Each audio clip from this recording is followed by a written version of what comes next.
share kong aking moment because I'm working in Manila because my sister is Bulacan, Bulacan, Philippines. So, because my expired BPI ATM is 2030, and for President of the Philippines na hindi sila nag-give ng money.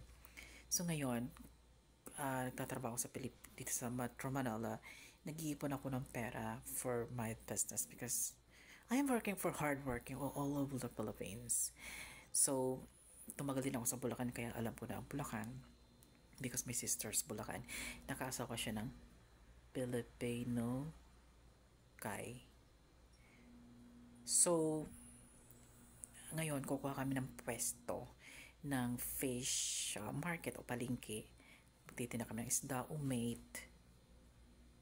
As to the plan, ako muna magpa-plan kasi dalaga pa ako at wala na akong asawa. So, doon ako titira sa Pulilan, mangungupahan ako ng apartment.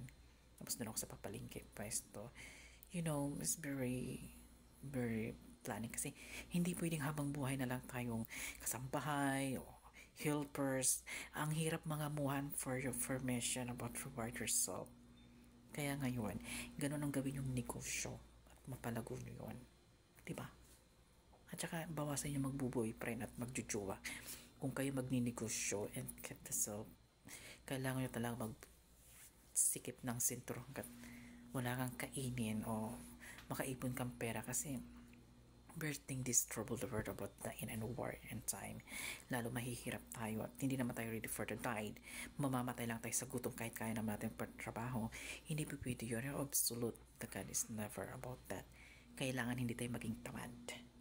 Yung iba naman, yung mayaman dahil nagtinakaw, nananamata or limited for beginning na nanglalamang sila sa kapwa for changed life.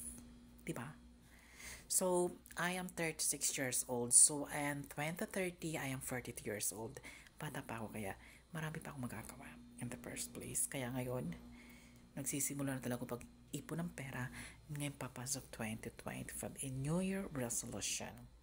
I think this is trouble to myself in Castador. Pero, minsan hindi ko talaga nakokontrol ang sarili ko. Di ba nakikita nyo kung paano ako magwala sa TikTok, paano ako mag-reveal sa YouTube, all platform always reveal because this is what happened in this country. Kahit sino naman, di ba? For your abandon, for your reward to yourself, reveal, revealed.